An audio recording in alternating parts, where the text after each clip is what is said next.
हमारा संविधान किसी भी प्रकार के धर्म के आधार पर आरक्षण की कतई मंजूरी नहीं देगा।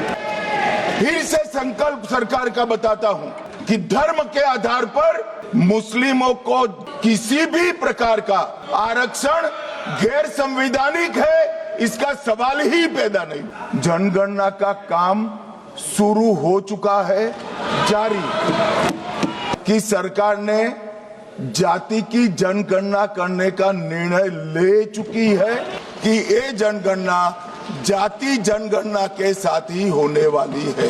बिल की मुखालिफत में खड़ा हूँ। आप ऐसे वक्त में इस बिल को ला रहे हैं जब हिज़्ब इख्तिलाफ के तमाम अरकान पार्लिमान अपने रियासती असेंबली इलेक्शन मसरूफ़ हैं। ये हुकूमत पैगाम ये देना चाहती है कि अपनी वहशी अक्सरियत से कानून बनाएंगे। अगर ये 3 बिल कानून बन जाएंगे तो अपोजिशन की आवाज़ नहीं के बराबर इस ऐवान में हो जाएगी। और इस आईनी तरमीमी बिल को अगर आप हदबंदी बिल के साथ पढ़ेंगे तो आबादी की बुनियाद पर सीट दी जाएगी। जिसकी आबादी ज़्यादा होगी उनको ज़्यादा सीटें मिलेंगी, जिनकी कम होगी उनको कम मिलेगी। हदबंदी हर 10 साल बाद नहीं होगा सर, ना मरदमशुमारी की बुनियाद पर होगा, बल्कि हुकूमत फैसला करेगी कि हदबंदी होगी या नहीं। अगर होगा तो किस साल की मरदमशुमारी पर होगा। सर, मैं इलाका वारियत को नहीं मानता, ना उसको फ़रोग़ देता हूँ, मगर हमारी आइन की तमहीद में फ्रेटर्निटी का लफ्ज़ लिखा गया, भाईचारगी का। ये बहुत अहम है हमारे मुल्क की इत्तेहाद और सालमियत को मजबूत करने का। ये तीनों बिल इस फ्रेटर्निटी के बरक्स का पैगाम देते हैं और काम करेंगे। हकीकत ये होगा सर कि शुमाल हुकूमत करेगा जुनूब पर, शुमाल खर्चा करेगा और जुनूब इसको फराहम करेगा। जुनूबी रियासतें मुल्क की GDP में 30% का हिस्सा होता है उनका, और 21% मुल्क का टैक्स रेवेन्यू जुनूब से आता है। 2022-23 साल में 3.46 लाख करोड़ का उनका हिस्सा था और 19% आबादी है भारत में जुनूबी हिंदुस्तान की। जुनूब को गुड गवर्नेंस की सदा दी जा रही है। वजीर आजम कहते हैं कि जिसके बच्चे ज्यादा हैं, तो मगर ये तो झूठ था। मगर ये बिल अगर कानून बनेंगे तो सच हो जाएगा। सर, अगर आप 6 रियासतों को, बिहार, मध्य प्रदेश, यूपी, राजस्थान, गुजरात और हरियाणा को मिला ले, यहाँ पर सीट होंगी 392 और सिर्फ 34 सीट की जरूरत पड़ेगी हुकूमत बनाने के लिए। एक कॉन्फ्रेंस की माली इमदाद हुकूमत में की, उस कॉन्फ्रेंस में किसी ने उठकर कहा कि कैसे हम आईनी हिंदू राष्ट्र को हासिल करेंगे।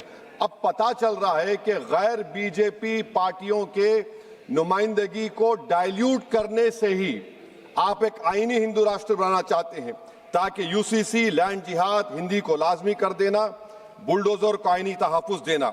सर, डबल इंजन का सरकार, डबल इंजन सरकार क्या है?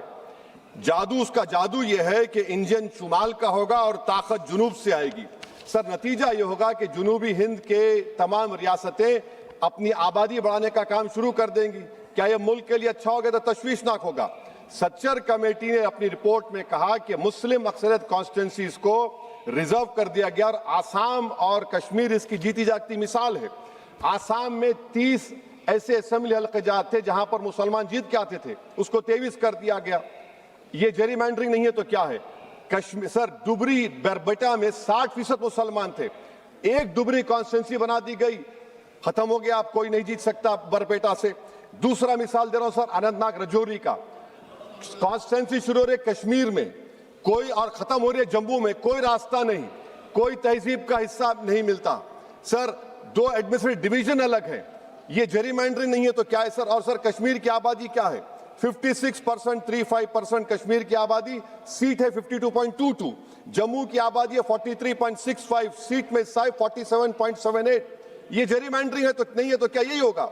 सर, मुस्लिम अक़लियत को तो बीजेपी टिकट नहीं देती, रिजर्वेशन दूर की बात, मगर क्या यह मुल्क के मफाद में है कि इस ऐवान में 18 करोड़ की आबादी के सिर्फ 4% MP जीत कर आएंगे?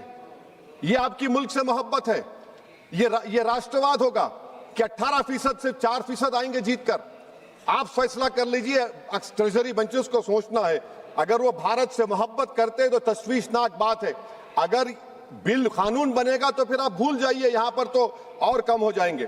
तो मैं ये आपको बताना चाह रहा हूं सर कि मुस्लिम अक़लियत को SIR से, रायदही से, हक़ रायदही महरूम कर दिया जा रहा है। बुलडोजर से बेघर कर दिया जा रहा है और हदबंदी से इनकी सियासी आवाज को खत्म करने का मंसूबा है।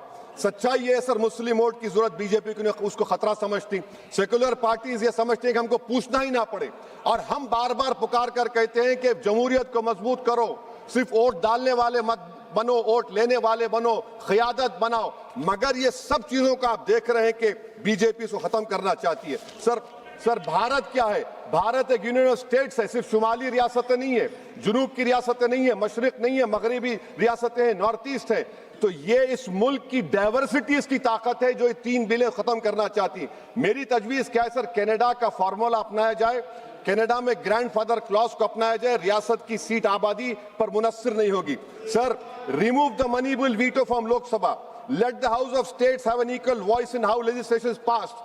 KM Panikkar member of SRC recommended the Rajasthan should be reform. Sir, मैं इस हुकूमत को वार्न कर रहा हूं, हदबंदी एक ऐसा जख्म होगा जो कभी नहीं भरेगा, ये जख्म हमेशा रहेगा और कहीं खुदा ना खास्ता मुल्क को कमजोर ना कर दे। हुकूमत सिर्फ अपने सियासी लालच को हासिल करने के लिए मुल्क के इत्तेहाद को पारा पारा करने की कोशिश कर रही है। मैं हमेशा अक्सरियती हुक्मरानी का मुखालिफ रहा हूं, चाहे जबान और मजहब की बुनियाद पर हो। मुल्क को अगर विकसित भारत बनाना है तो हर शहरी की आवाज को कबूल किया जाना इस मुल्क को चलाने के लिए। सर, जुनूब की रियासतों के लिए एक ऑप्शन चॉइस है 2011 होगा तब भी हम सीटें लोग खो देंगे। अगर 2026 का होगा तो कैश 22 सिचुएशन होगा।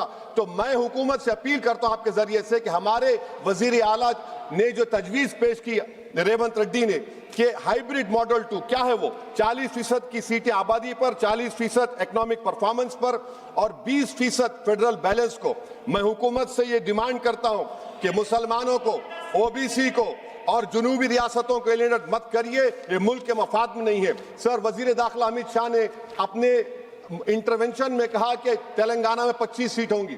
मैं हुकूमत से अपील कर रहा हूं, अगर आप वाकई में सच्चे हैं तो मैंने एक अमेंडमेंट मूव किया क्लॉज 3 बिल में कि I have given amendment provided nothing shall be done to affect the proportional representation enjoyed by each state as such proportion exist in the 17th house of people. आप support कर दीजिए उसको। देखिए sir, अगर कोई मंत्री यहां पर कुछ बोलता है तो मैं, अगर वादा पूरा नहीं होता तो मैं ब्रीच ऑफ प्रिविलेज डालूंगा, मगर कानून की बात हो रही है, आप लिखते क्यों नहीं कानून में? Write it in the bill that 50% would be there. आप नहीं लिखना चाह रहे, आप बोल रहे कि मेरी बात का भरोसा करो कि कौन जिया तेरे जुल्फ के सहर होने तक, हम तो खाक हो जाएंगे तुमको खबर होने तक। सर, और आप एक बता रहा हूं सर, ये गवर्नमेंट क्यों ला रही है? ये इसलिए ला रही है कि, सुन लीजिए, the most important and effective step would be to bury and deep for all the talk of a federal structure of our country, constitution declare one country, one state, one legislature, one executive। ये किसने कहा? bunch of thoughts में mister गोलवार कर रहे। 1951 BGS का manifesto, conversion of the union of states into unitary state। This is what is happening now with these 3 bills। Now please so, I am concluding, sir, I am concluding that can this whole proceedings are being watched by the Muslim women who were raped in Muzaffarnagar, will they feel happy about it? Bilqis Bano is watching this. Has Bilqis Bano got justice?